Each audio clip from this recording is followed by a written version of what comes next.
Toronto sports. This is Golf Talk Canada, Canada's only national golf talk radio and TV program. Presented by TaylorMade and the all-new Stealth Driver with a red carbon face for better energy transfer and more ball speed. Welcome to the Carbon Age.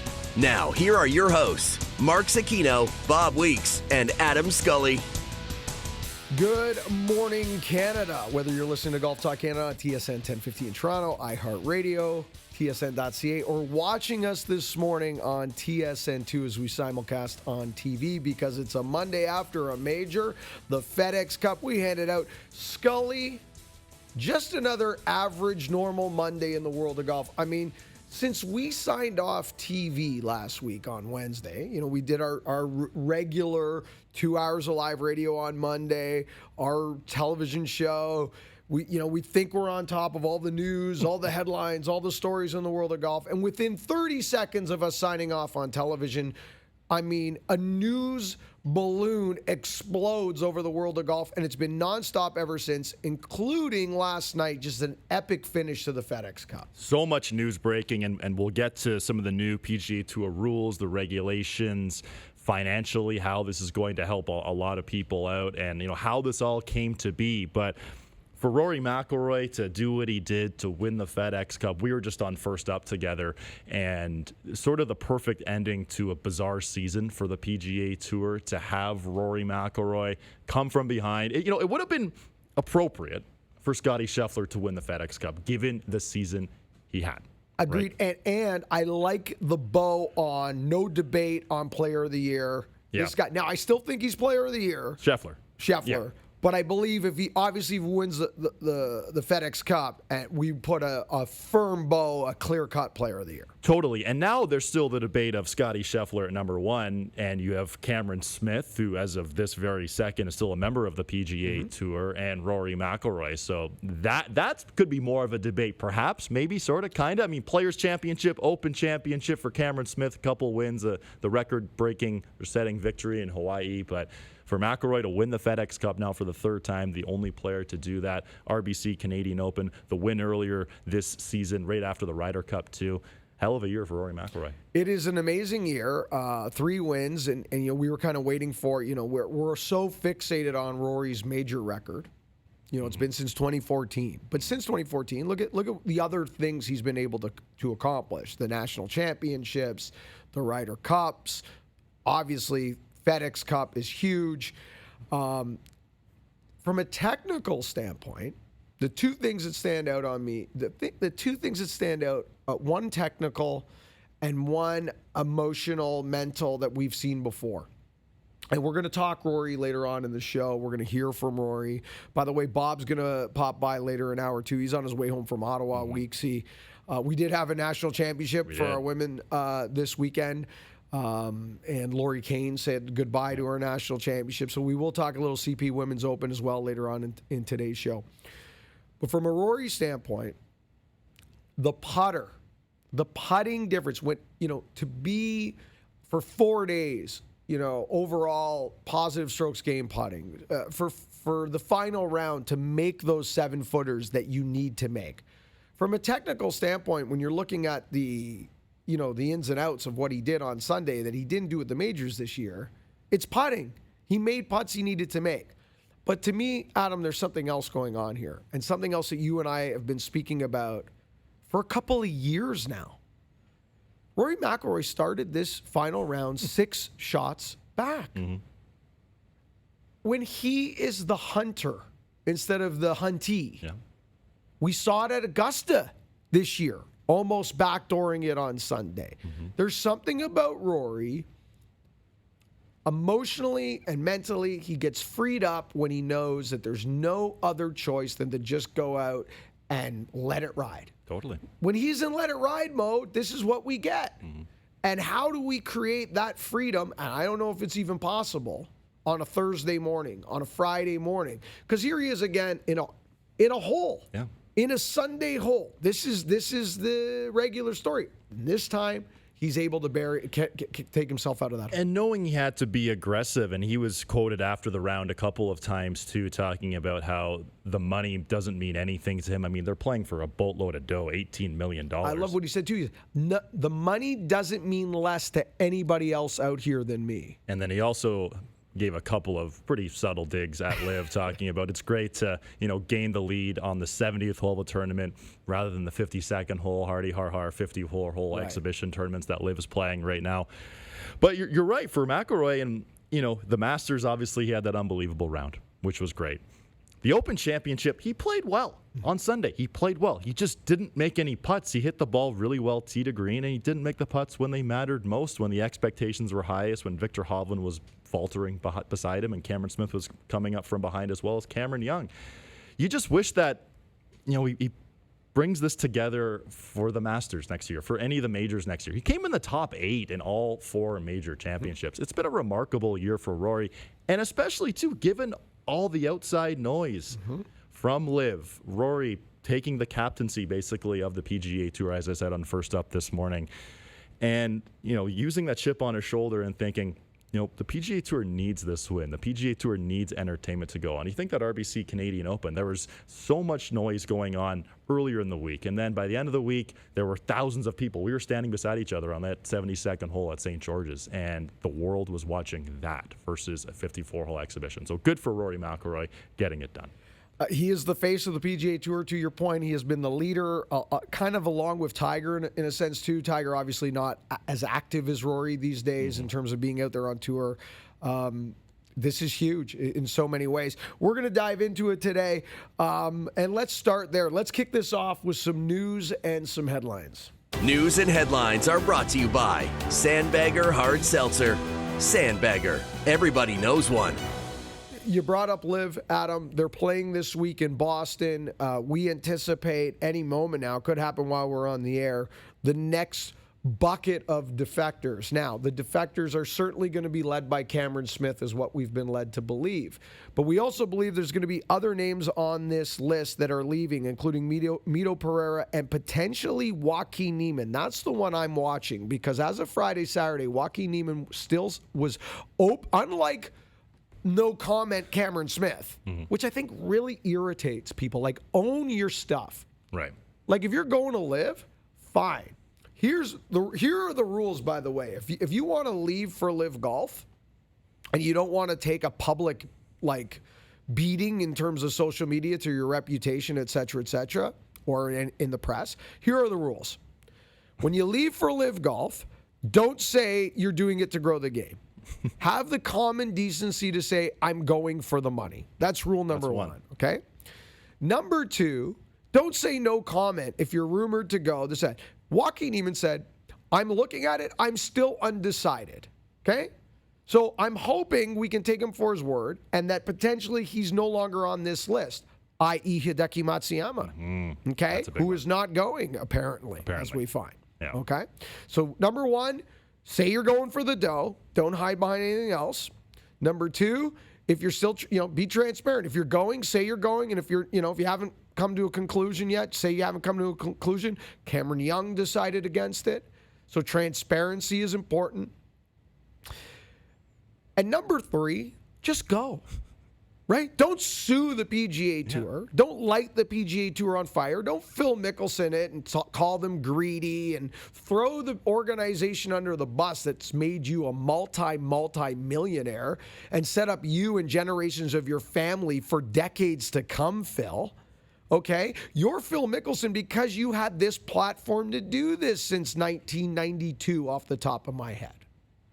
Okay? Yep. Those are the 3 rules to leave for Live. Okay? And number 4, you could say, and, my morals and ethical compass is different than yours, and I have no problem where this might. That's fine. Yeah. You want listen, that's your call, not mine. Totally. Right? 100%. Yeah. I'm growing the game. I prayed with my family. What? I prayed with my family. Bubba, what? Yeah. So that's where we're at. Question, though, is could this benefit Canadian golfers for the President's Cup? Oh, it totally could. This is, as a selfish Canadian golf fan, 100%, because if Cameron Smith and Mito Pereira and Joaquin Niemann all go today or play live this week, that means they're off the President's Cup team. That means 3 automatic qualifiers go bye-bye, and that means Adam Hadwin and Mackenzie Hughes are very, very, very likely on this team, and probably maybe Taylor Pendrith, too, as a pick, too, which is not bad. But Taylor Pendrith, I mean, if you're going down that list, and maybe we'll take a look at it later on in hour one, if you go down that list, like there's nobody playing better than Taylor Pendrith right now available on the list, like zero. Yeah. You know, this is not previous years where, you know, if we go down 3 or 4 spots, we can grab a Louis Oosthuizen. No. Louis gone. Yeah. He's left. Or we go down 3 or 4 spots and there's a so-and-so sitting there. Or a Jason Day. Jason Day, yeah. Taylor Pendrith, it seems, can't finish outside the top 15 right now, right? It seems like that, right? Since he's returned to the PGA Tour. Almost won in Detroit. Right. I mean, you're in a team competition match play event. Do you not want a guy like Mackenzie Hughes that can just load up the cup with putts from 40 feet, et cetera, potentially in a match play scenario? Yeah. Adam Hadwin has the experience. Connor's already there. This could get really interesting for Canadian golf for sure. Something else that came to my mind now that we're talking about team golf that kind of, I don't know if I was reading a John Rahm comment on this, but the PGA Tour is obviously going to suspend anybody who has hit a ball in a live golf competition, right? Which then suspends them from the PGA Tour or any event that is sanctioned by the PGA Tour or co-sanctioned by the PGA Tour. Thus why when we go play the Scottish Open, and it's a DP World Tour event and a PGA Tour event, live players were banned from that. But then if you look at the DP World Tour events since, live players have been able to pick it up because Keith Pelley has not suspended or banned. He's fined them. Okay. And a number will be playing in a couple weeks at Wentworth. No, that's right. They've already committed. Yeah. And Rory mentioned how he's not looking forward to seeing them. And Fitzpatrick did the same thing too. Yeah. So it's an interesting dynamic on the DP World Tour that has yet to suspend, which leads me to next year in Rome. We're going to be in the Ryder Cup next year in Rome. PGA of America governs this, along with PGA Federation of PGAs in the European Tour, DP World Tour. This PGA Tour does not have any authority over the Ryder Cup. Could we see live players still participating for Ryder Cup? I mean, it ain't going to happen on the American side because the captain of the U.S. team, whoever, which is Zach Johnson. And the unit that is now, Davis Love involved on the Team USA is not going to have live golf players. Right. Hey, they won't. By the way, they won't qualify. Yeah. They're not even going to qualify. So it's a pointless thing. But from a European Tour side, I mean, given what Henrik Stenson just had to go through, but he was the captain, and then he got removed. But Rahm brought this up in a conversation. I mean, depends on, they have a bunch of veteran guys who maybe would Ian Poulter make the team again? No. Probably not. I don't think so. I think at the end of the day, it ends up becoming a moot conversation. One, they've already eliminated Henrik Stenson as the captain. Yeah. So they've kind of set the standard already without continuing. What eventually might come is that you're banned from participation as well. Which why would you be allowed to participate as a player but not as a captain? You know what I mean? They've kind of already set the standard, in my opinion.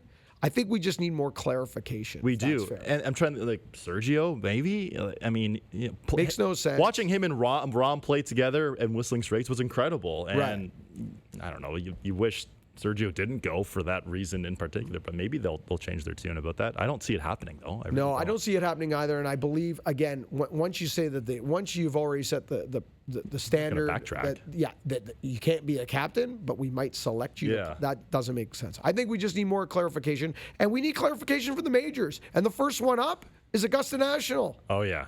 So we'll wait and see, and this story will live and breathe and continue to grow. Quickly, before we go to break, Adam, we will talk to Bob in hour 2 about the CP Women's Open, but not the weekend Brooke was looking for. Just couldn't get it going. To me, it all starts on Thursday. I'll go back to Thursday. She hit on Thursday and Friday. She hit 16 greens in regulation, 17 greens in regulation. I mean, she's putting for birdie all day and just can't get anything going at all. When you hit that many greens and are trailing by 8, or whatever the number was after, I mean, it's just, it ain't going to happen, right? Yeah, and she had 63 putts through 2 rounds as well. And you watch some of the video from, especially the first round, where she had a lot of chances. She really did, and she was just burning the edges, and she was hitting the ball great, like you mentioned. Just didn't have her A game for the weekend, but overall, it looked like a remarkable atmosphere. And as she quoted to Weeksy before teeing off, she felt like Tiger Woods for the week. She felt like, I mean, everyone was watching her. Brooks Brigade was out there in full tilt. But, not the weekend she wanted, but have to give kudos to Elena Sharp. Yes. Low Canadian at T17. Mm-hmm. Top 10 in her last start, too. She's only made 5 starts this year, so she's had a very good year. Good for her to make it that far. And Paula Rado, I mean, setting the course record, which Brooke previously had. She shot 62 in the first round. Brooke shot 63 the last time this was here. All in all, a great week, and they battled through some weather, too. Yeah, her first victory. Her first victory, LPG too. Tour. And to win by 1 over Nelly Korda as well. It's a great win. Again, congratulations to Lori Kane signing off, playing her last CP Women's Open. So great ambassador for the game of golf in this country, great ambassador for this game. And to your point on Brooke Henderson, just quickly here before we go to break, I noticed that the CBS coverage, golf, NBC, there was a ton of U.S. news outlets all focused on Brooke Henderson as well. It wasn't just a Canadian phenomenon. I agree. And even, on Thursday and Friday, flipping back and forth between the Tour Championship and the CP Women's Open, they would show the Tour Championship, NBC Golf Channel. They would show the leaderboard and, say the leader and then Brooke Henderson. And highlight Brooke. I know. Pretty cool. Very cool. Really cool. I mean, for Canada's all-time winningest professional golfer who turns 25, I want to say next week or the week after. Absolutely insane. It's been a remarkable career. It's only going to get better. All right, we're running late. On the other side, we will hear from the new and first-time, 3-time winner of the FedEx Cup, Rory McIlroy. This is Golf Talk Canada. This segment of GTC was presented by TaylorMade. TaylorMade. And the all-new Stealth Driver with a red carbon face for better energy transfer and more ball speed. Welcome to the Carbon Age. This is Golf Talk Canada, presented by TaylorMade. This segment of GTC is brought to you by Caddy Time, the Uber-like app that allows golfers across Canada to find affordable, qualified caddies to any round. Visit caddytime.com. Download the app or talk to your PGA professional today. Welcome back to Golf Talk Canada. Zecchino and Scully, as we break down this FedEx Cup. What a year it was. Rory McIlroy, now a 3-time winner this season, and now the first ever 3-time winner of the FedEx Cup. I love when he walked into the press room and said, "I won the Super Bowl." Another dig. I love that. I won the Super Bowl. It ends up being a one-shot victory over Sungjae Im, Scotty Scheffler. Xander Schauffele in there again at 18 under par. Man, he just loves this golf course. Max Homa quietly moving into a top 5 in a T5 position alongside Justin Thomas. It was an incredible year. Rory McIlroy, the face of the PGA Tour, and I think the PGA Tour desperately needed this, Adam. It needed Rory to kind of be the face of the FedEx Cup, their flagship event, alongside the Players Championship. They build the entire calendar to crescendo to this. Before you and I jump into this, including the format, because I'm still torn, let's hear from the winner of the 2022 FedEx Cup, Rory McIlroy. I was able to put some pressure on him early on, and then, that coupled with him not having his best stuff today, it was actually I felt like going into the back 9, not that it was mine to lose, but I had all the momentum and going out today, I was like, if I can get it within 3 going into the back 9, I thought that would be, a really good front 9 holes. And, I think we were tied for the lead on the 10th tee. So, incredible day, incredible week. 4 over through 2 holes, 10 shots out of the lead at that point to claw my way back and end up winning the tournament. Incredible, just a real really proud of my resilience and how I sort of handled that start, and just sort of stuck my head down and kept going all week and took advantage of the opportunity that I was given today. If you're looking at where the difference is, first in putts per green in regulation, second in strokes gained putting. The putter certainly woke up for Rory. I love how he mentioned how he started this event on Thursday with the 7 and then the bogey, and he thought of Tom Kim, who did this at the Wyndham a few weeks ago, the last regular season event, and went on to win. Format. I mean, I know. Okay, so it's Bob likes this format. Yeah.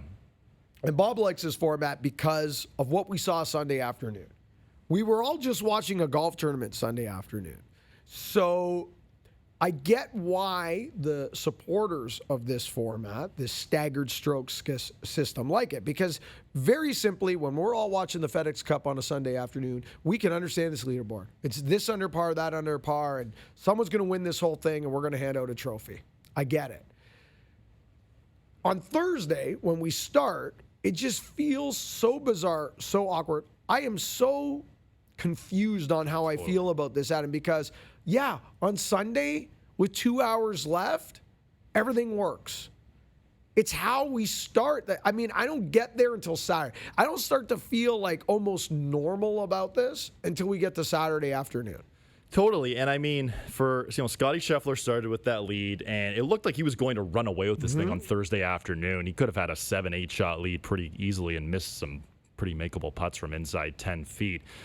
But he had a 6-shot lead Sunday morning. But he had a 6-shot lead on Sunday morning, and Rory McIlroy was 10 shots off the lead, heading into his third hole of the tournament, too. So it's growing on me. If you think about it from a Scotty Scheffler perspective, he started this golf tournament Thursday with a 2-shot lead. Right.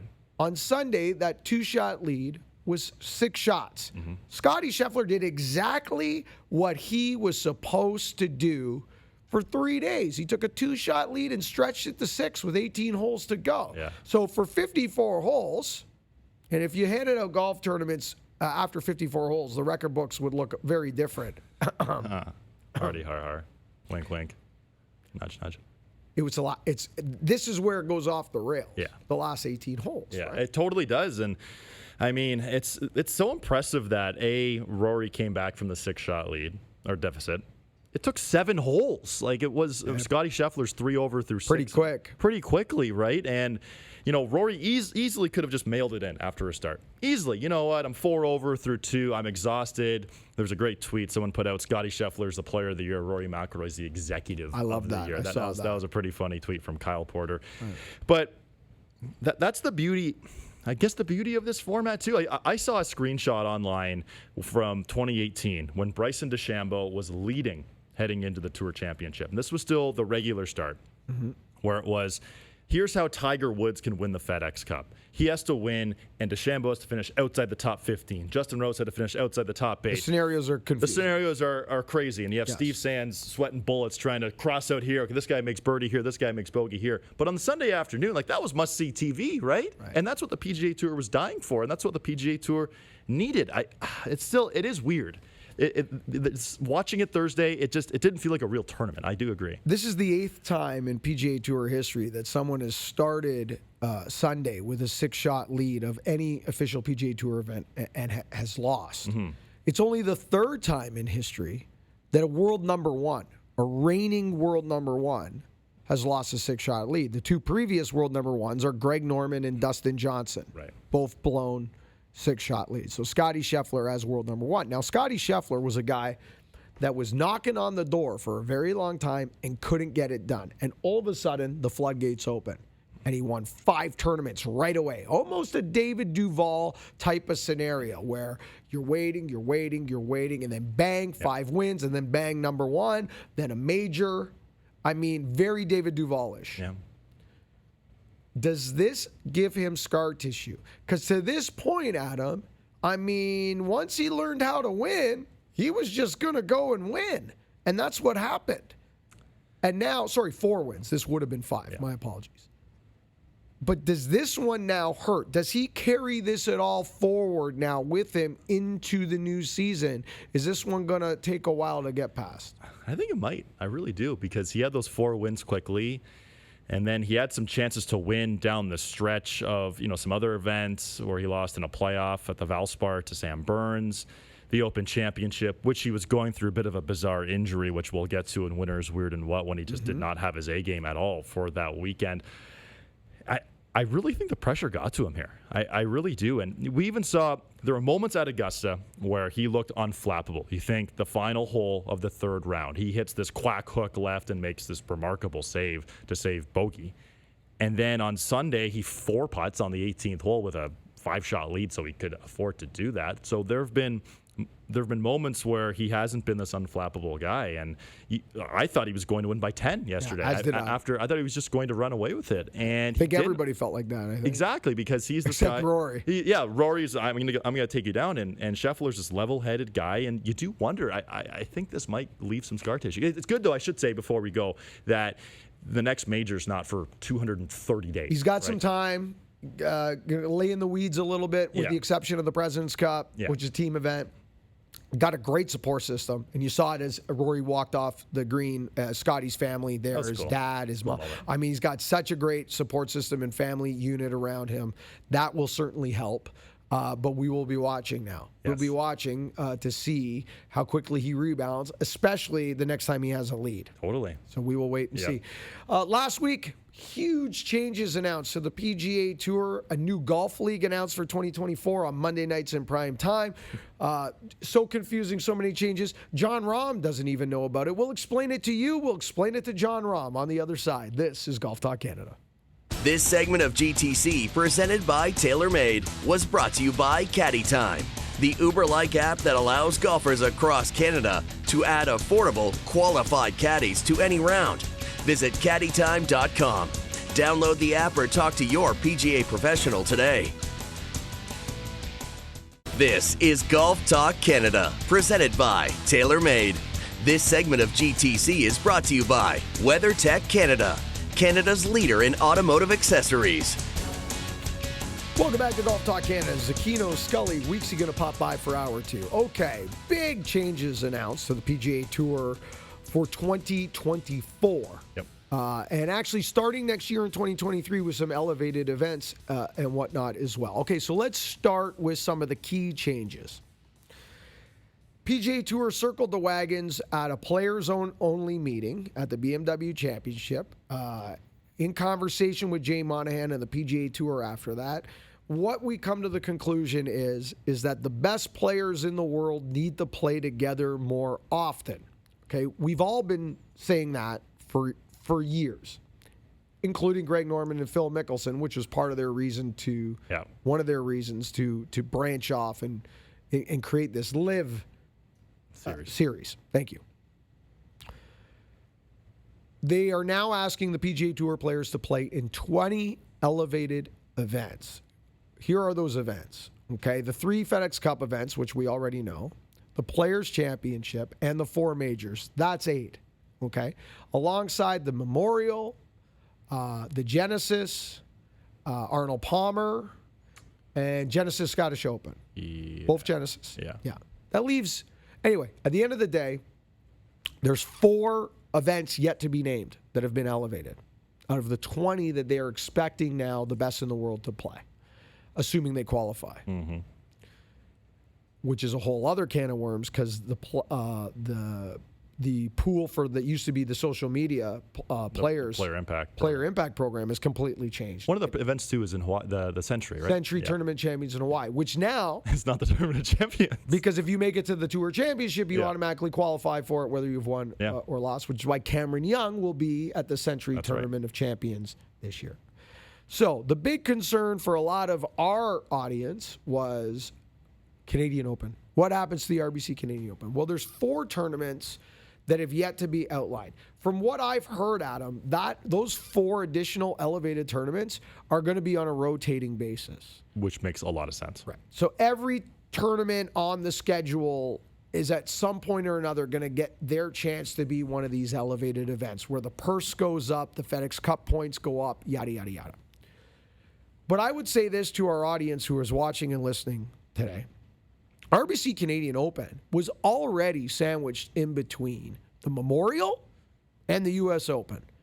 The Memorial was already an elevated event with a larger purse and more FedEx Cup points at Jack's house. So the situation for the RBC Canadian Open hasn't really changed at all. Yeah. And last year we had the greatest Canadian Open, I should say this year, the last Canadian Open, we had the greatest Canadian Open we've ever had, with Rory defending his title, breaking all metrics in terms of corporate support, tickets sold, yada, yada, yada.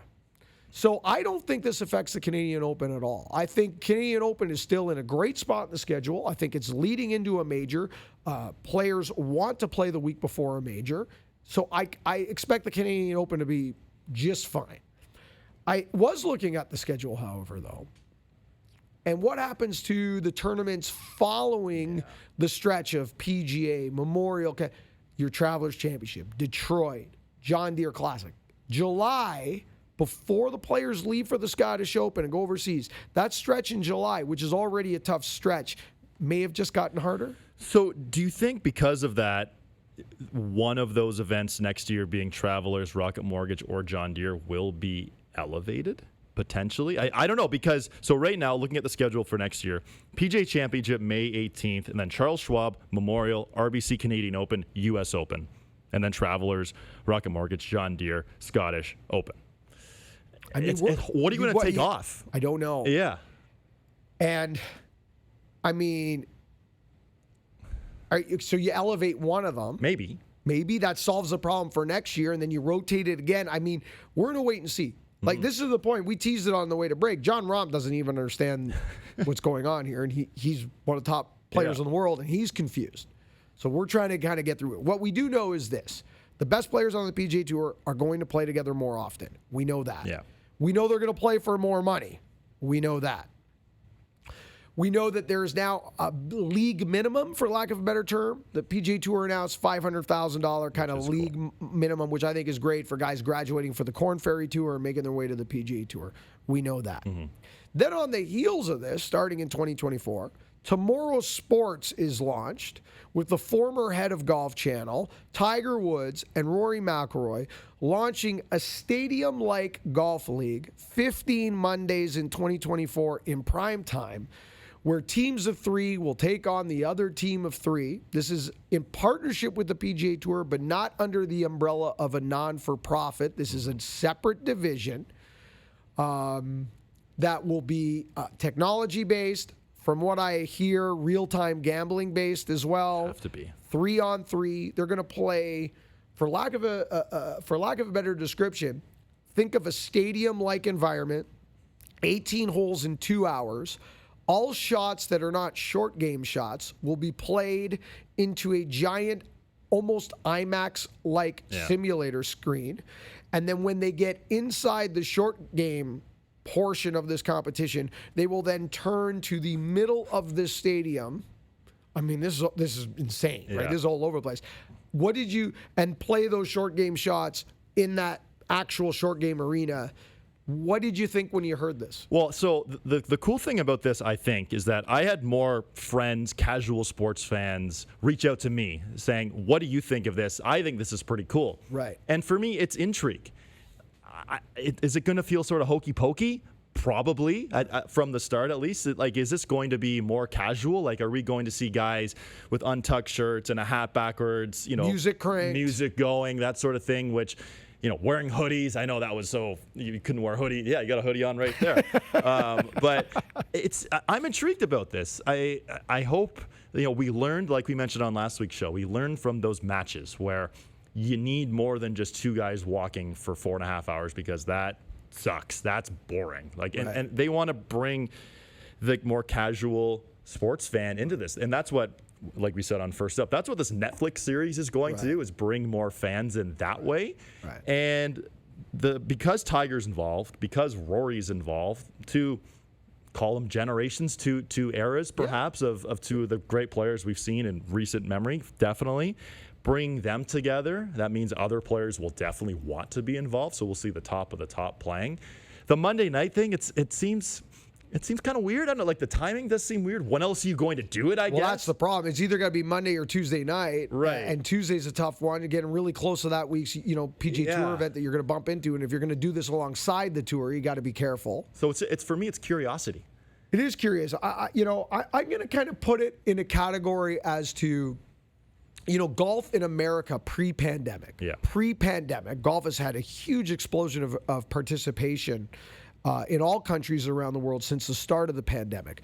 But pre-pandemic in America, golf was growing as a sport, but the growth was not coming from green grass participation. Growth was coming from Top Golf, simulators, indoor every way golf touched people in a non-traditional capacity, the game was growing. Yeah.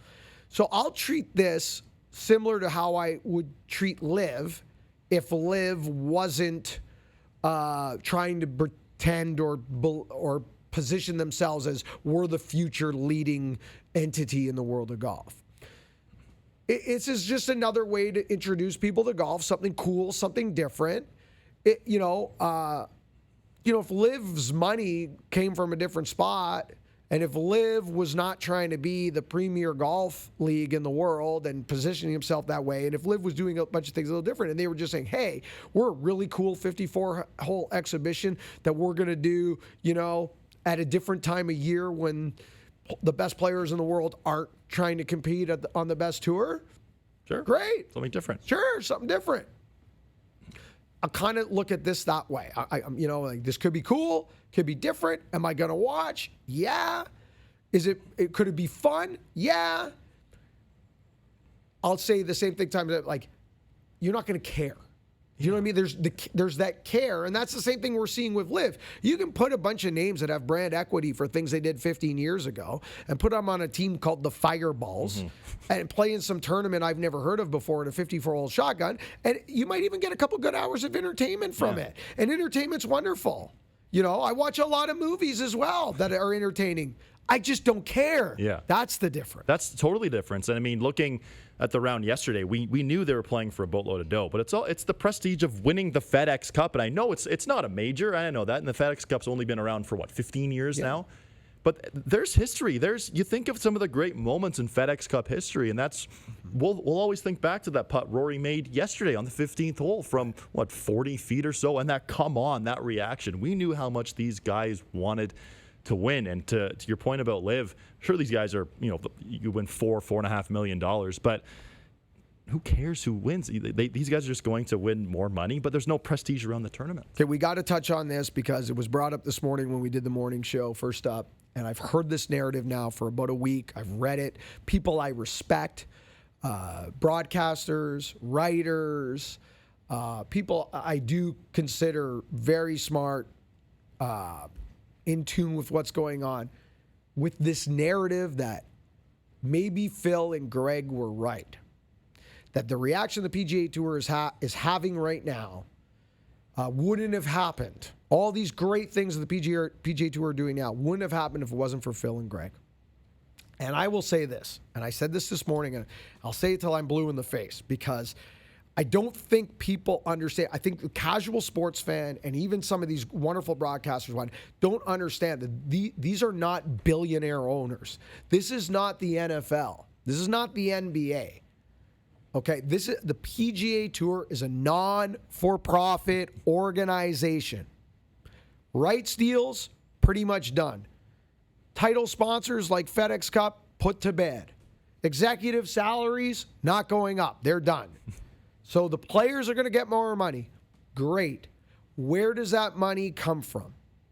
I can only believe if you are a non-for-profit and you have found money, that money is going to come from a charitable aim, Adam. I mean, we will wait and see. Just remember these conversations, because in a year from now, a year and a half from now, we will know, because non-for-profits are just legally not allowed to just sit on a boatload of money. It doesn't work that way. So before we start applauding Greg Norman and Phil Mickelson for stealing from the poor to give to the rich, keep that in mind. Yeah. All right. Okay. I'm done. done on my soapbox. Hold on. Let me get off the box. Yeah. There it is. Doink. All right. On the other side, we will get you caught up on all things GTC. We got a busy hour, too. We handed out our grand prize, 20 weeks of TaylorMade. Congratulations, Christian Anderson. He is our grand winner this year. He sent us a lovely note. That was a very lovely note. Very lovely note. And we've got, I'm so happy that one of our regulars was lucky enough to win it this year. Because you never know. It's going to be back next year. But we've got some housekeeping and a few things to take care of. We'll also tee up hour 2, as we do expect to hear from Bob. Yep. As of now. We know he's in the air right now. He's in the air right now, so we hope to hear from Bob in regards to what it was like in Ottawa, CP Women's Open. Also get his take. We haven't really had a chance to speak to Bob on, a boatload of world of change in the last 7 days. I'd like to get his take on this, and we'll get it coming up in hour 2. So more GTC coming up next. This segment of GTC, presented by TaylorMade, was brought to you by WeatherTech Canada, Canada's leader in automotive accessories. This is Golf Talk Canada, presented by TaylorMade. This segment of GTC is brought to you by Play Golf Myrtle Beach. No destination in the world can match Myrtle Beach's volume of golf, quality, and value. Come discover why Myrtle Beach is the golf capital of the world. Welcome back to Golf Talk Canada. Zecchino Scully. We still got an hour to go. Weeksy going to join us in hour 2, talk a little CP Women's Open. We'll also get his take on just an insane week in the world of golf. Can-Am Cup, speaking of Play Golf Myrtle Beach, we've got some travel coming up, you and I. Obviously, Can-Am Cup back on the schedule, finally. We've been trying to do a Can-Am Cup for a couple of years now, and border issues, pandemic, travel, blah, blah, blah, couldn't do it. We're back on schedule. You and I go down Team Canada against Carl and Dennis Paulson, Team USA, so looking forward to that. But before you and I get to Myrtle Beach in October, you're going to Pebble Beach. I am, and thanks to our good friends from Golf Away Tours, TJ Rule, for setting this up, just opening up the itinerary right here. So let's see it. I want to hear. Yeah, so September 15th, we are flying to San Francisco. Yes. And the next morning, we go and play Pebble Beach. And now, where are you staying? We're staying at the lodge? At the lodge, right wow. there. Yeah, so pull up the itinerary here. With my father, Rick, and our good friends Lou and Chris Carmichael. So that'll be amazing. So we got some brunches booked. We've got dinner at Pepoli on the Friday. Saturday, Spanish Bay, 9:50 a.m. And then Sunday, Spyglass. And then what am I doing? We're driving to San Fran, jumping on a red eye. And then I'm joining you and Bob live on radio at 10 a.m. on the Monday, where I will probably be so hyped up from the trip, but actually a zombie at this time. A must do for you guys. Need this. Is now the time changes depending on the time of year. So you're going to have to do a little digging. Right. But at sunset, Spanish Bay, the back patio of the inn at Spanish Bay, which is the other place you can just stay at the lodge at Pebble Beach or the inn at Spanish Bay. They're both connected. Sorry, we're actually staying at the inn at Spanish Bay. Oh, perfect. Okay, that's fine. Okay, so here you go. So behind your hotel, they have fire pits. Beautiful little outdoor fire pits, outdoor bar.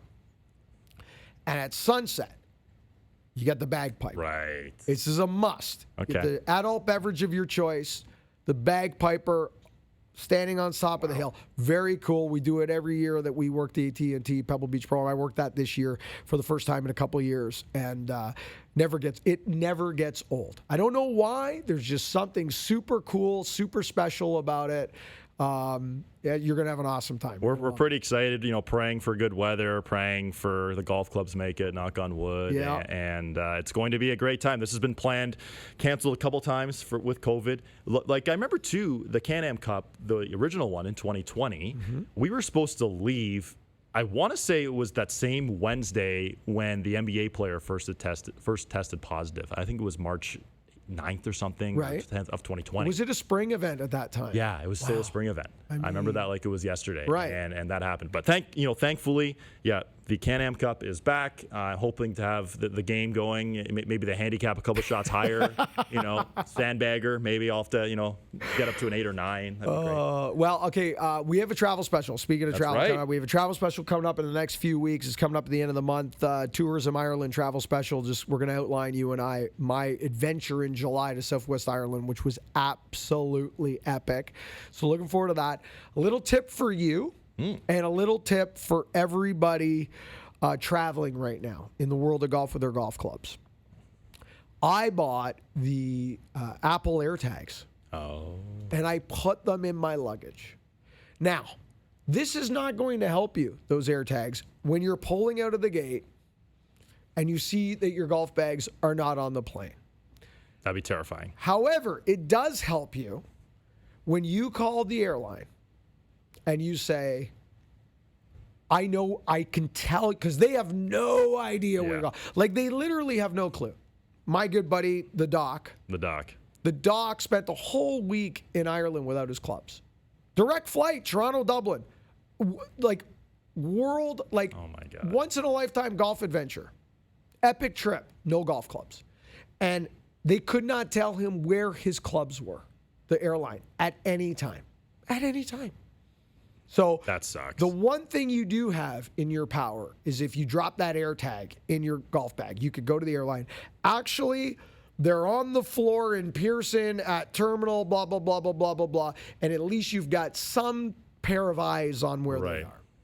It's the world we're living in. Listen, don't get me started. I mean, I'll be doing some travel to Pebble Beach. We have a special trip coming up in BC, which we'll get into a little closer to the date as well. And then Myrtle Beach, too. So that's all lots going to do. You know, I looked into shipping my clubs to Ireland, ship sticks. Which I've used before. Right. After the conversion between euro, blah, blah, blah, yada, yada, 1,200 Canadian. I'm not spending $1,200. That's a lot of dough. That's a lot to ship the golf clubs there and back. Yeah. I mean, especially when you just want them to do their job, which is put your bag on the plane. And, like, I mean, it's not like you're asking for something extra here. I mean, like, if you had placed a little wager on Rory after he started 4 over through 2 and used those winnings, maybe potentially would do that. But neither of us did that. So Found money, you'll do it. Yeah. Okay, hour 2. Winners, weird, and what? We'll also take a look at some of the Canadians in their season to date and how it might affect President's Cup. We'll speak to Bob Weeks. We'll get his opinion on I want to know what the energy was like in Ottawa.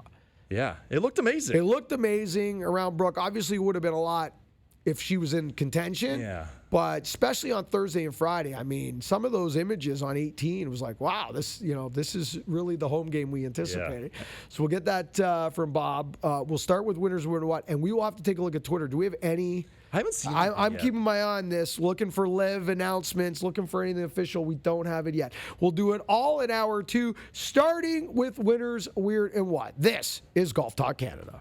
This segment of GTC, presented by TaylorMade, was brought to you by Play Golf Myrtle Beach. No destination in the world can match Myrtle Beach's volume of golf, quality, and value.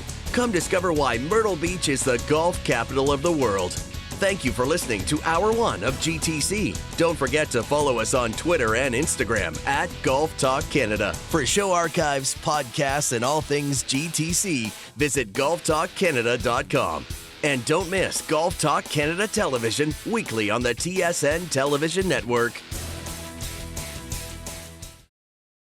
This is Hour 2 of Golf Talk Canada, presented by Picton Mahoney Asset Management. For over 15 years, our focus has been on helping Canadians stay invested in all market conditions, including this one. Now, here are your hosts, Mark Zecchino, Bob Weeks, and Adam Scully.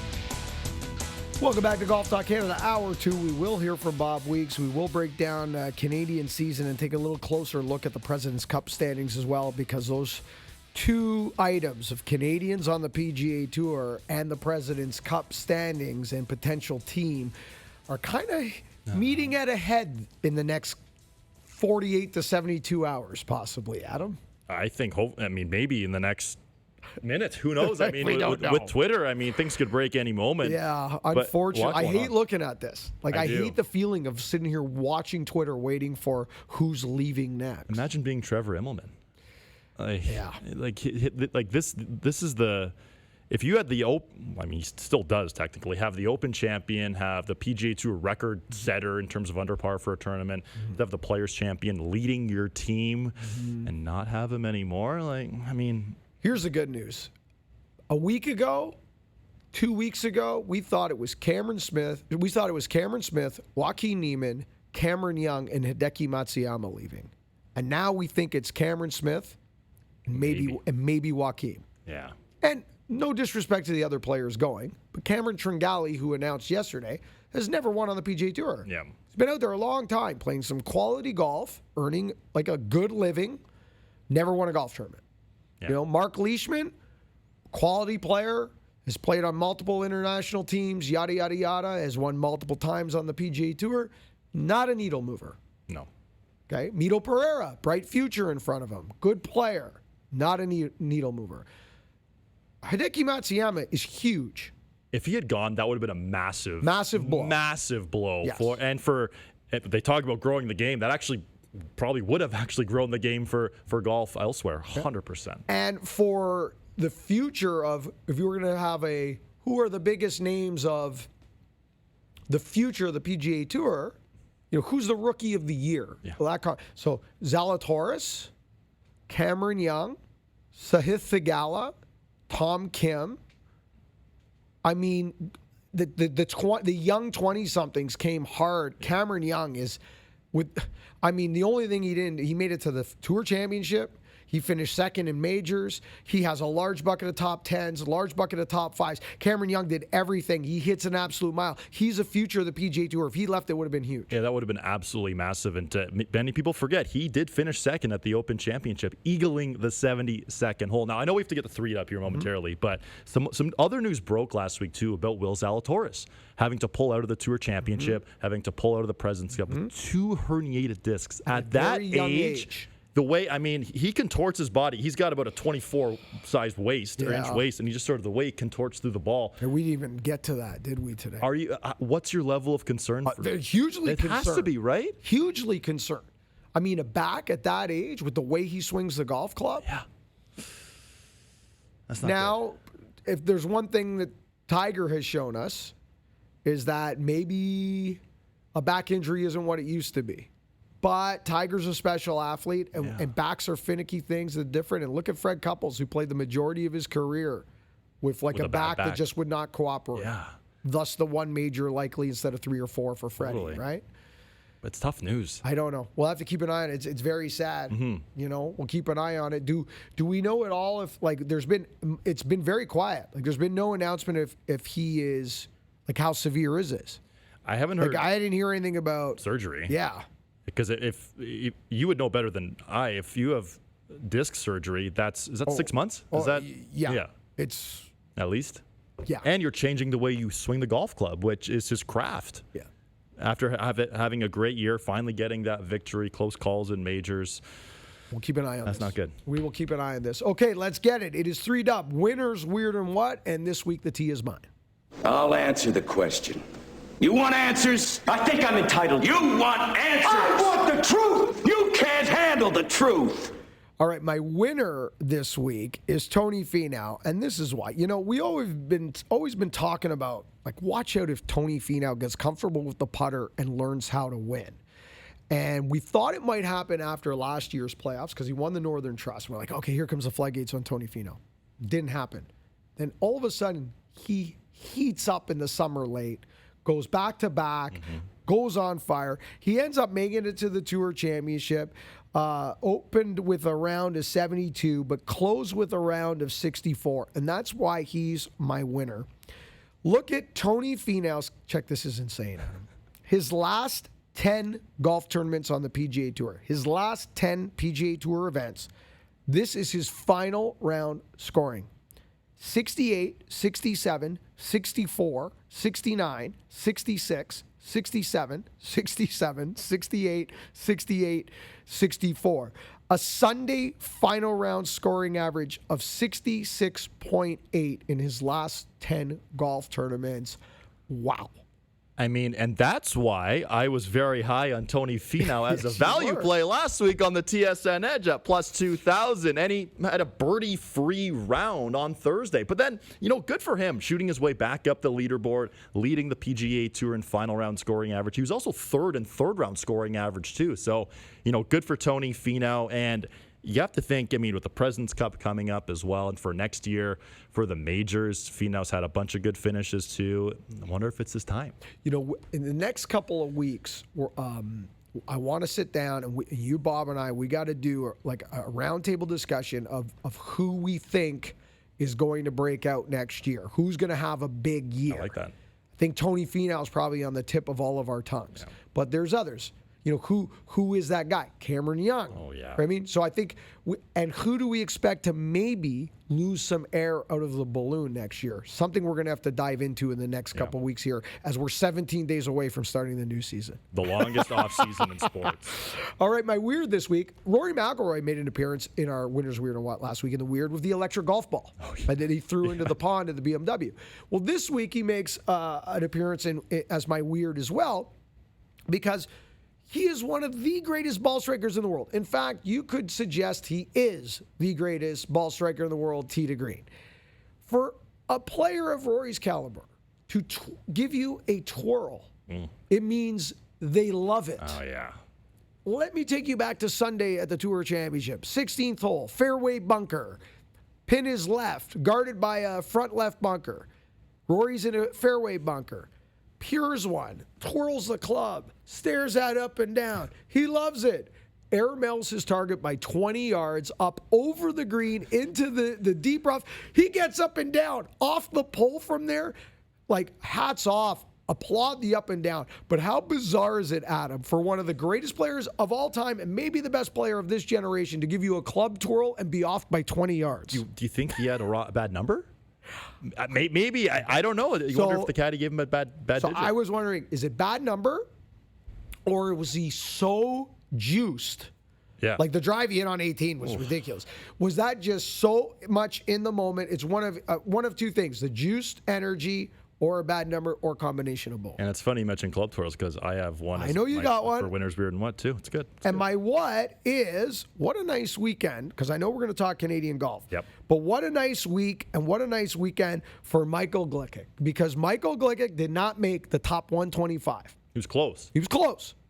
He went to the Korn Ferry Tour playoffs, and with his performance yesterday, I'll give you his 4 rounds, 67, 67, 69, 69. He finishes solo 4th, is now projecting 4th in the Korn Ferry Tour finals, which means what? Michael Glick's going back with full-time status on the PGA Tour 22-23 season. Well done, Michael. Back against the wall, getting it done. Awesome, man. Good for you. All right, Adam, that does it for me. Tee is yours, sir. 348. Oh man, that is sweet.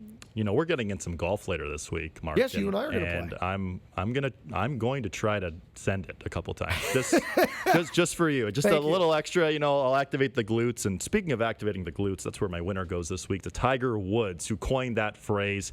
And you know, we know Tiger Woods. He's generally this serious guy. He hasn't really given you much personality over the years. And sure, he's softened as he's gotten older.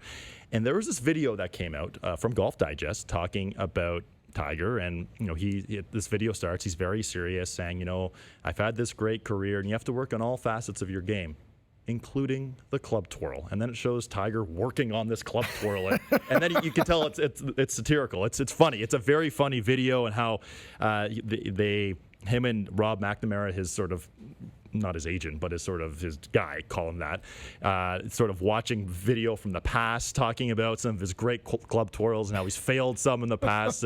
But the best part of the whole thing is Tiger, he's sitting in this chair, like in a movie set almost, and he's twirling a club, and he gets up, and on the back of his chair it says GOAT. GOAT. Greatest of all time. I love it. So we'll retweet that from the Golf Talk Canada Twitter account too. This was a really cool video. It's worth the 3 minutes of your time. All right. And go check it out. Okay. My weird this week. In other sports, we see, especially around the playoffs, we see lower body injury. We see upper body injury. Scotty Scheffler, on the other hand, I guess he doesn't really follow a lot of other sports that closely because do we file this, Adam, in the too much information category? Oh, this is too much information. If this is the line, he has gone so far past the line of TMI. What are we talking about? After his first round of the Tour Championship, Scotty Scheffler asked about a recent injury he's been going through. What was the weird little injury? It's probably TMI, but I had what's called a pilonidal infection. It's an infection at the top of your butt crack. You can look it up. It was really hard for me to bend down. It was really hard for me to make a swing on Sunday. Walking was actually extremely difficult. I don't know if any of you have ever had something like that, but if you talk to someone that does, it is excruciatingly painful. And yeah, it was brutal. I mean, maybe don't go into that much detail about a cyst that's above your rear end. I mean, Extremely painful upper butt crack infection. Was that? hopefully you weren't eating dinner while listening to that clip. Yeah, I don't know. Or breakfast, I guess. Fiber, maybe more fiber. I don't know. Metamucil. What? Anyway, so Scotty Scheffler. I'm at a loss, Scully. You know what? I appreciate the honesty, but didn't need to be that honest. No, Maybe next time just say you're sore somewhere. But anyway, maybe some way to cure that cyst would be an ice bath. Maybe that might. You know where you go. The next time this happens, hopefully there's never a next time, but it's a lower back infection, not an upper. Yeah. So. Oof. Anyway, my what this week. It's hard to segue from that. Justin Thomas and Michael Phelps seem to be doing a lot of video, some sort of videos together a lot now. And they did one after one of JT's rounds where they're both sitting in an ice bath. And Michael Phelps still talks about how he takes ice baths daily. And this is the greatest Olympian of all time, really. And I'm not sure if you've ever taken an ice bath. I've never taken one. I thought maybe you would with your goalie. I was more of an Epsom, hot bath Epsom salts and the Jets kind of guy. Yeah. I don't know if me and ice baths, I kind of want to try it. Usually when I feel like my back's killing me or my knees are killing me or something along those lines and I'm thinking ice bath, I instead pivot for an extra glass of wine. I was just going to go there. What I do. You open up the Barolo. Yeah. I just go, okay, I could take the ice bath or pour another one of these. Yeah. And I just pour another one of those. I feel like that's the safer play. Yeah. I am curious because a lot of these golfers are saying now that ice baths really help them. Mm-hmm. And I mean, I'm not sure how long they stay in them. It seems excruciatingly painful. Tiger says he takes 3 or 4 a day just to function. Yeah. It's intriguing. Yeah, but I don't know. I think I'd rather hurt, Adam. I think I'll just stay. Especially now, like summer's almost over. Unfortunately, I don't know. No, and I got that Mediterranean blood. I can't handle the ice baths. Yeah, so. I like the heat. All right, that does it for 3 Dub. Okay, on the other side, we're going to talk Canadiana, right? Yep. But I want to talk Canadian too. So we've got to look at this International President's Cup list because I teased this last week on TV. We were chatting. And the chat was, could we see 2, possibly 3 Canadians on this President's Cup team? And I brought up, could we see 4? It is not out of the realm of possibility, and certainly when you consider that the next time the international team hosts this event will be on Canadian soil. Mm-hmm. So we will get into it on the other side. This is Golf Talk Canada. This segment of GTC was presented by Picton Mahoney Asset Management. For over 15 years, our focus has been on helping Canadians stay invested in all market conditions, including this one. This is Golf Talk Canada, presented by Picton Mahoney Asset Management. This segment of GTC is brought to you by the Muskoka Bay Club and Resort. Live, stay, and play. Welcome back to Golf Talk Canada. Interesting time of year for Canadian golf fans as we are just days away, September 6th and 7th. The captains of the President's Cup team, Team USA, an international team, captained by Trevor Immelman, to make their selections for captain's picks for their respective sides. Here's why it's interesting for Team Canada. These are your top 8 players right now that automatically qualify for the international team. Cameron Smith, Hideki Matsuyama, Sungjae Im, Joaquin Niemann, Tom Kim, Corey Connors, Adam Scott, and Mito Pereira. If reports are accurate, Cameron Smith, Mito Pereira, and possibly / likely Joaquin Niemann are headed to the LIV Golf Series. That opens up 3 automatic spots now for this team. So now your top 8 for the President's Cup team is as follows. This is likely your top 8 right now as we speak. Hideki Matsuyama, Sungjae Im, Tom Kim, Corey Connors, Adam Scott, K.H. Lee, Eric Vinroyan, Sebastian Munoz. Those are your top 8. Okay. 4 picks now remain. Who is next in line on this list?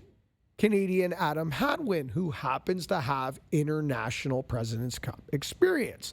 Who is next? Ryan Fox. Then who would be next on the list?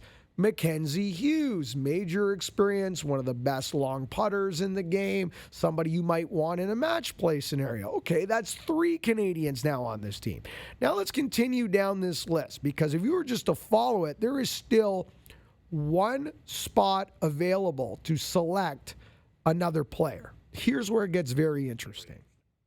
Arnaban Lahiri, Christian Bezatenhout, Mark Leishman, who's expected to join Liv, take him off the table, and Taylor Penrith, who we know has spoken with Trevor Immelman. Here's where I find this interesting right now. Bezatenhout, etc., no disrespect to any of these players. Here are Taylor Penrith's results since returning from injury.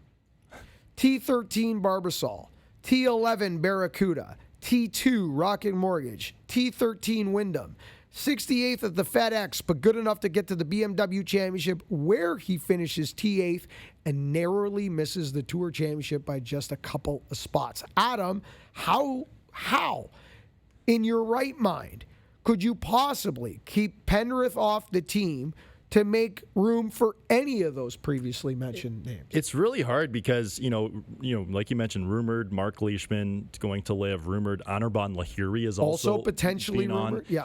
And then it's the question of, Siwoo Kim has played in the President's Cup before. Do you want to go the experience route? Lucas Herbert has had a pretty good year, but other than that, I mean, in terms of form, Taylor Pendra's playing the best player arguably of any player not already qualified. Sung Jae Im had a great week, obviously, last week at the Tour Championship. But for Taylor Pendra, I mean, like this is a dream for Canadian golf fans, is it not? Is Adam Hadwin an automatic in your mind? I think he is now because of his experience. Okay, so if Adam Hadwin is an automatic, is Mackenzie Hughes potentially, if Trevor Immelman says, I'm only going to add 1 more Canadian to this team, or I'm not interested in 2 Canadian pairs? Because here's the thing, and we're not in the dressing room, so we can't hear the conversation. No.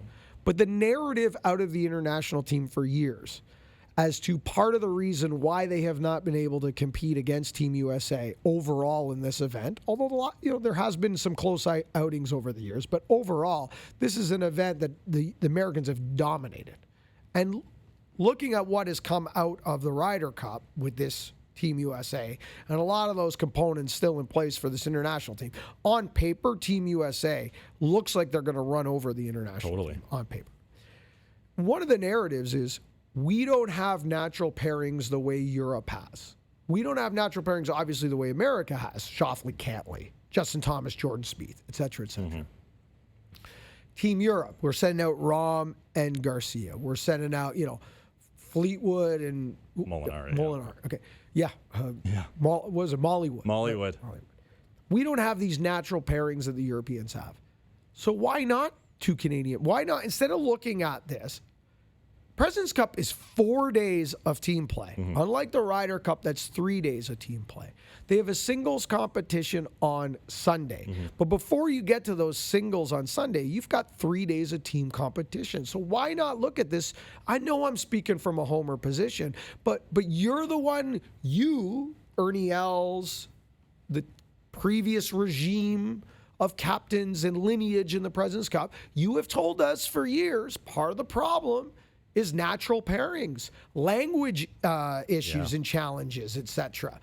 Well, then why are we selecting this team on individuals? Why wouldn't we be selecting this team with pairings in mind? And if that's the case, why not just 2 Canadian pairs and let's get on with it? I mean, it's hard to disagree with that as a Canadian golf fan, really. And but what Ernie Els did last time in 2019, with the new logo, with the colors, he really brought everyone together to the best of his ability. But I remember sitting in the press room back in 2017 when Adam Hadwin was paired with Hideki Matsuyama, and they hadn't played any practice rounds together. There was just it was Nick Price sort of saying, we're down by 11. Let's try something else here. He was the captain at the time.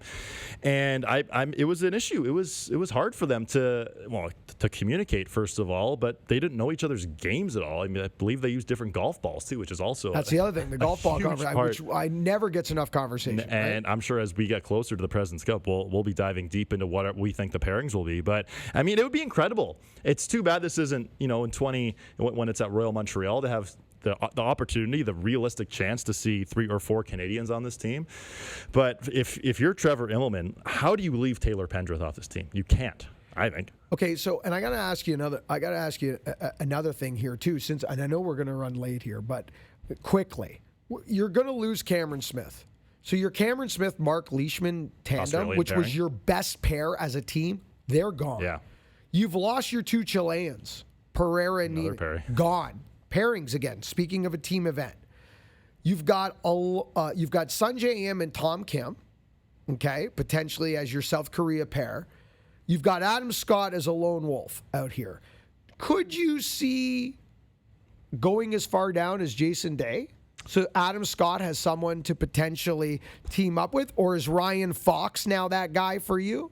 I mean, if we're looking at it a team competition, we might get surprised here, is what I'm saying. We might get surprised with some bodies that are well down this list. Yeah, that's why I wouldn't be surprised to see Siwoo Kim make this team. I was just thinking that too. He's the guy. For the same reason. And, Yep. and he's 21st on the list right now. Yep. So he's had a pretty played good year. especially later on. The latter part of this year, played a little better. Bias and, he has experience in this tournament too. We'll see.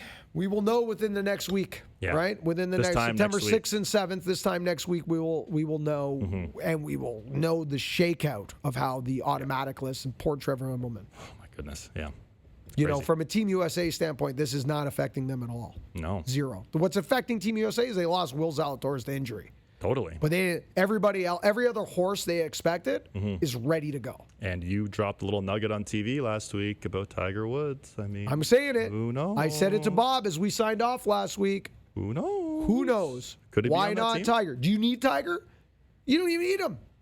You don't need him to play. You need him to go and play on Sunday. 18 holes. Just Doesn't go have for to the ratings. participate. Yeah. Just go, hang around, rah, rah, rah. We'll put you out Friday afternoon and Sunday, Tiger. Go play 27 holes over 4 days. Telling you. Could happen. Wow. Could happen. All right, on the other side, we will connect with Bob Weeks, home from Ottawa. We got the thumbs up. Weeks, he's landed. We'll talk to him next. This is Golf Talk Canada. This segment of GTC, presented by Picton Mahoney Asset Management, was brought to you by the Muskoka Bay Club and Resort. Live, stay, and play. This is Golf Talk Canada, presented by Picton Mahoney Asset Management. This segment of GTC is brought to you by Cadillac. Experience the iconic Cadillac sedans and SUVs in a personalized live video tour with all your questions answered in real time. Book your tour at Cadillac.live. Welcome back to Golf Talk Canada. Zecchino Scully as we break it all down. And now joining us, he has just landed from the nation's capital, home from covering the CP Women's Open on the LPGA Tour. Weeksy joins us. Bob, you've made it home. You've landed. Of course, I know you brought your golf clubs because you probably just played golf all week up there. So I'm assuming they got home as well. So well, I can assure you that it's good news because I am sitting right beside my luggage. So that's what's needed. Bravo! There were no golf clubs on this trip, but I'm happy to have my luggage. And a very easy flight and both ends today. So that's good. All right, Bob, a year of news since the last time we spoke, which was like 5 days ago. But before we get to it all, you were lucky enough to be on the ground for our National Women's Championship. Just some thoughts on the energy. I was was following you on Twitter, seeing some images. I mean, the energy on the grounds, especially Thursday and Friday. Brooks out there going up and down those fairways. There was still a lot of hope that she could be part of the storyline on the Sunday. Just give us an idea of just what the experience was like up there in Ottawa this week. Very similar to what we saw at the Men's Open. Just an absolute outpouring of, I think people were golf starved. There were huge crowds. They set record crowds, most they've ever had at the tournament. There was a build-out. In other words, all the stands and the corporate boxes, all that was the biggest they've ever had. And it every player I talked to, Canadian and otherwise, just said this just feels like a major. In fact, it actually feels bigger than some of the majors that we do have. So it was a huge success on so many levels. An interesting winner. I think Paula Rito is a not a well-known name, but she played fabulously well, and Brooke did the best she could. I will say it was pretty interesting. They love her there no matter what happens. It was Sunday morning at 8:40, I think she started her final round, tied for 60th, and she started on the 10th hole, and they were 5 deep the entire length of this, and this is a par 5. It was just it was Brookapalooza. That's what it was. I love it. It certainly was Brookapalooza. And Bob, when you spoke to Brooke before the tournament, she said it was going to be nice to feel like Tiger Woods for the week in terms of the fans following her. And clearly she didn't have her best stuff, especially on the weekend. Do you think maybe it was a case of trying too hard, perhaps? I don't think it was so much trying too hard. I think she's kind of learned that lesson already. But I will say, I think she just ran out of gas. I think the amount of stuff she was doing on the golf course, off the golf course, media, corporate things, signing autographs, everything she was doing, I think just probably took its toll. And her putter was just cold again. Like we've seen it sort of over the years. It's been such a great putter this year. Her putting's been much, much better. But this time around, I think it was a little bit cold, and it wasn't really like just a little bit cold. She was missing, from 5 feet and not touching the cup, and it was really frustrating for her. But she did putt a little bit better on Sunday, so maybe there's some good news ahead in the next couple of weeks when she's out playing. Yeah, and they still have plenty of golf to go and some key championships to hand out on the LPGA Tour. And to your point, Bob, you hit 33 greens in 2 days, and you don't get any of it to really pay off. It's just deflating for a professional golfer. In fact, I don't know if there's anything more deflating for a golf pro playing in tournament golf, feeling that you left so much out there. And it's an exhausting way to start a national championship for someone who's the face of the tournament, etc. Okay, Bob, Tour Championship. Speaking of faces of tournaments, what about the face of the PGA Tour? The player who has been the champion, the flag bearer, however you want to call it, the franchise for the PGA Tour, going out and winning the PGA Tour's ultimate prize, the FedEx Cup yesterday. From a corporate perspective, Bob, and from a PGA Tour perspective, I don't think the PGA Tour could go out and hand select anybody else they want more as their reigning FedEx Cup champion. With all due respect to Scotty Scheffler, who's a wonderful guy and a great family, is going to had an incredible season. Rory, with his face on this trophy, I think says a lot and means a lot. Oh yeah, it's huge in a couple of different ways. First of all, just the way he played was spectacular. To come back from, I think he started 6th back at the start of the week, and then put a great final round together.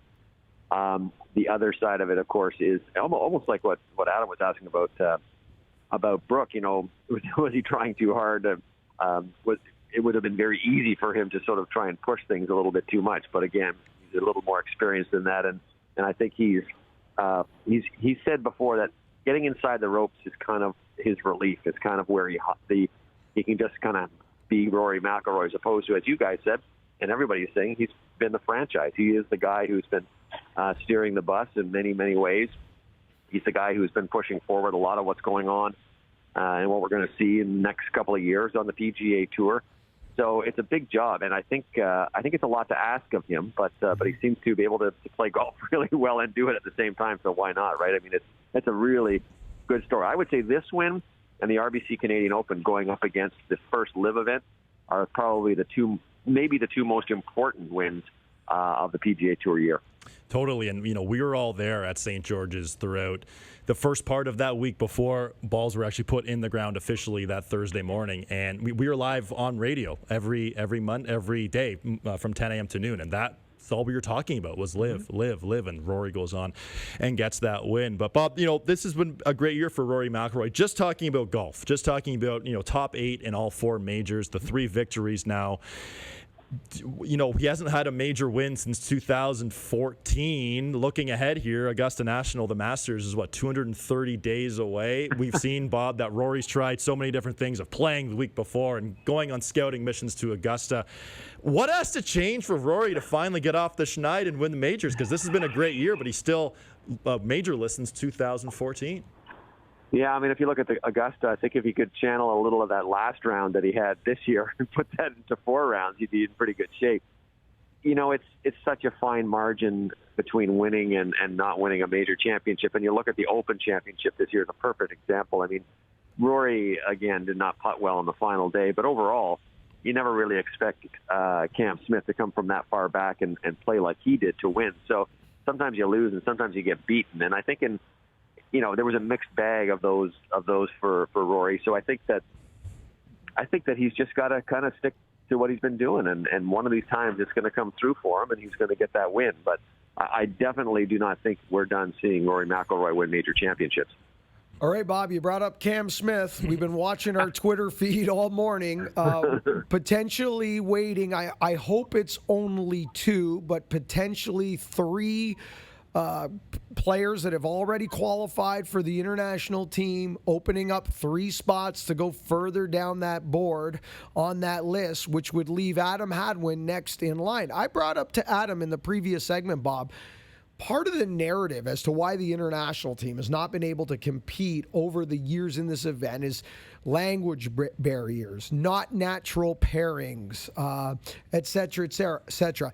If that's the case, and Taylor Penrith has played the way he has played down the stretch, and Mackenzie Hughes can putt the way we know he can putt, and Adam Hadwin is next on the list, why aren't we selecting players for this team more as a team in pairings as opposed to individuals? And why not 4 Canadians on this team, especially if 3 spots open up? Yeah, I have. You got 3 spots plus. Sorry for the noise here. That's okay. There's 3 spots, and then there's the captain's picks as well. So I've been in contact with Taylor, Mac, and Adam over the last week, and Taylor's had exchanges with Trevor Immelman, text exchanges with Trevor Immelman. Adam confirmed to me this morning that he has spoken with Trevor Immelman. He wouldn't say the nature of those calls, whether it was to say, sorry, you're not on it or not, but I have a hard time believing that. Mackenzie Hughes told me that he does not expect to make this team. He just says if it was 3 months ago, he probably would have played on it, but he doesn't think he's played well enough right now to earn a spot. So we'll see what eventually transpires. I'm sure that Trevor Immelman and Mike Weir and the rest of the guys there are really trying to put some kind of a plan together. And as Commissioner Monahan sort of described it, he said, I think the captains have a next man up kind of process here because you don't know what's going to happen. Hopefully this is the end of it, and at least now you can finalize your team in some way. But I do like the idea of seeing Taylor Penrith and Corey Connors play together. That would be great. Maybe Adam and Matt could play together. That might be great too. They certainly know each other's games. They play regular games pretty much every week when they're all out on tour. So I think there is something to be said for what you're saying, Mark, in terms of trying to find matches with these people. And don't forget, these guys, all these players, the teams, I should say, have like all sorts of stats guys in the background, and they'll tell you exactly whose game should technically pair up with it. So it's kind of like Moneyball, but for golf, and they'll use those. They'll use those to try and figure out the best picks. So that's the international side, and the U.S. side got a big blow last week with Will Zalatoris announcing the herniated discs, not playing Tour Championship, obviously, then pulled himself out of the President's Cup. How puzzling is this news? How worrisome should fans of Will Zalatoris be given his age and given there's already a back issue? Yeah, I think that's something to not to trivialize. We know our good friend Graham Dillette, what's happened with him with his back, and it's sort of one of those deals that once you got a bad back, you kind of always have a bad back. Now, hopefully he'll be able to figure something out and recover from this, but you kind of wonder sometimes when you see how hard these guys swing and you see the torque they put on their body, why there are more players like this coming down. But it is a big blow, not only for the President's Cup, but for PGA Tour golf, because he's a real popular guy. Finally got that first win, and now we don't know exactly how long he'll be out or what his future holds. But hopefully it's nothing too serious, and he can come back to the player he is and get win number 2.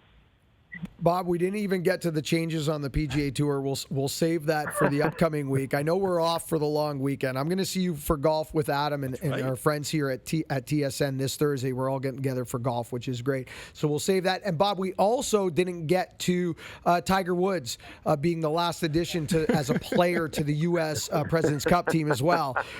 So there was so much coming. But hey, thanks so much. I know you had a long week. I'll see you Thursday. We'll slap it around. We'll have a bite. We're not going to slap it around. Yeah. Come on. Come on. We're going to slap it around. We're slapping. Bob doesn't miss fairways. Come on. Yeah, Bob's slap is a 244-yard draw down the middle. That's Bob's slap. So, Weeksy, safe travel home. Right, we'll see you Thursday.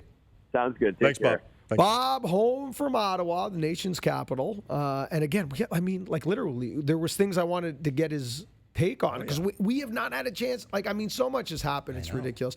It's so funny we're having this conversation about so much happening in the world of golf and news breaking, and how so much has happened since we signed off the air on radio and TV. Now, to let you into a little window here of Golf Talk Canada land, radio is live Mondays from 10 till noon, and TV airs Wednesday, but TV is shot on Tuesdays.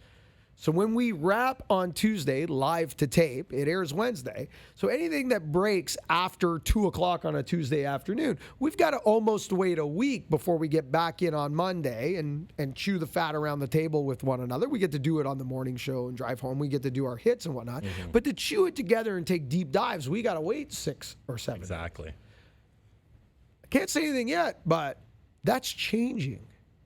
Next year. That is changing. Is it really changing, Mark? In 2023. We will not have to wait as long. No, that's right. So big news from Golf Talk Canada coming up, and we'll let you in on that in the next few weeks or so. We'll take our last break on the other side. We'll put a bow on it. This is GTC. This segment of GTC, presented by Picton Mahoney Asset Management, was brought to you by Cadillac. Cadillac. Experience the iconic Cadillac sedans and SUVs in a personalized live video tour with all your questions answered in real time. Book your tour at Cadillac.live. This is Golf Talk Canada, presented by Picton Mahoney Asset Management. This segment of GTC is brought to you by Adidas Golf and the all-new Tour 360 22. Tour 360 22 sits on the feet you wear last, serving as the foundation for the all-new Tour 360 Fit, while the new direct-injected Spike-More traction system will help golfers stay locked in. Welcome back to Golf Talk Canada as we put a bow on today's show, but there was lots of golf in the world outside of the Tour Championship and our National Open. Let's hit it up. Bushnell Golf leaderboards brought to you by Bushnell Golf, the #1 rangefinder in all of golf. BushnellGolf.com for your rangefinder needs. Scully, what do we got? Yeah, let's start with the LPGA Tour CP Women's Open out in Ottawa. Paula Rito gets it done, winning by 1 shot over Nelly Korda and Hai-Jin Choi. Also of note, Elena Sharp, low Canadian, T17, great finish for her. Brooke Henderson, T49 finish. Brooke Henderson's season continues in a couple of weeks. PGA Tour Canada, Jake Knapp winning out in Minnesota, where PGA Tour First time ever. They're playing there. Jake will be joining us on our show next week to recap that victory, a 2-shot win over Will Bateman. Bateman almost again. Bateman is having one hell of a season thus far. PGA Tour champions, Allied Challenge, Steve Stricker, what a year he's had, a 1-shot victory over Brett Quigley. Also of note, top Canadian, tie for 6th, Stephen Ames. Nice. On the European DP World Tour, the Omega Masters, Thurston Lawrence gets it done, a 2-shot. Actually, it's in a playoff over Matt Wallace. And that was, where were they playing? They were playing in Switzerland on the DP World Tour. We spoke at Corn Ferry Tour earlier in the show, Winners, Weird, and What, the Nationwide Children's Hospital Championship on the Corn Ferry Tour playoffs. Congratulations, David Lingmerth. He's headed back to the PGA Tour, Lingmerth. Well done to him. Michael Glickick finishes 4th. Michael, he's headed back to the PGA Tour as well, so congratulations to both of them. And of course, Rory McIlroy, your FedEx Cup champion, the first time ever, a 3-time winner of the FedEx Cup. 21 under par, 1-shot win over Sungjae Im and Scotty Scheffler. And now we will sit back. We will have 17 days off before we kick off the new season. And this will be the last time the PGA Tour ever has a wraparound season, a wraparound schedule. When we hand out the FedEx Cup next year, this time next year, it will truly be the end of the PGA Tour season. We will go into a fall component of made-for-TV events, web.com finals, some type of qualification of 126 and 200. A lot of blurry lines right now from what we understand of what happens to the fall component. But we know this. The top 125 are done after this next year. This is the last time we do this wraparound. We'll see an off-season. Yeah, we'll actually have an off-season. It's going to be weird. Should we travel, you and me? Just we'll have to do something. Who knows? I don't even know. Like, from my standpoint, Scully, I don't even know, like we do radio. We do PGA Tour Live. A little less on PGA Tour Live. PGA Tour Live goes into a real skeleton Thursday, Friday only schedule for the fall series. And I don't even know if we have 4 feeds on PGA Tour Live. It might just even be 1 or 2. So I don't even know what that. I know radio we still treat it as full. Yeah. So I don't even know next fall what I'm doing. Oh, well. You know, am I still going and doing? My anticipation is yes. My anticipation is we'll still be treating these events as we got to give full coverage to them. I'm just guessing. I don't know. All this stuff's above my pay grade. Yeah, mine too. It's going to be weird. Thursday afternoon, we have a match brewing. Yours truly and Lindsay Hamilton, the Masters desk against Jeff McDonald and Adam Scully in a 9-hole battle by the Bluffs at the Toronto Hunt. I know we have 20, 30 cameras out there. They've already been booked. It's going to be crazy. I mean, I'm already shaking to my boots right now. Oh, it's I know J-Mac's listening to this. He's got the practice. He's doing some warm-up stretches right now. He's getting J-Mac is right now watching film of the 2000 U.S. Open to get hyped for it. He's watching Tiger. And just with the Rocky soundtrack, too, in the background. Just doing some jumping jacks, just ready to rock. I'll see you Thursday. Can't wait. Thanks, Adam. Thank you. We're off next week. Best of next week. Best of Labor Day. We're off TV. We're back in a couple of weeks. Live radio back. And Tourism Ireland travel special coming up for TV. And then, of course, it's President's Cup time. Thank you so much for tuning in, whether you were listening or whether you were watching. Remember, first good decision on the golf course always starts in the closet. This segment of GTC, presented by Picton Mahoney Asset Management, was brought to you by Adidas Golf and the all-new Tour 360 22. Tour 360 22 sits on the feet you wear last, serving as the foundation for the all-new Tour 360 Fit, while the new direct-injected Spike More traction system will help golfers stay locked in. Thank you for listening to GTC. Don't forget to follow us on Twitter and Instagram at Golf Talk Canada. For show archives, podcasts, and all things GTC, visit golftalkcanada.com. And don't miss Golf Talk Canada Television weekly on the TSN Television Network.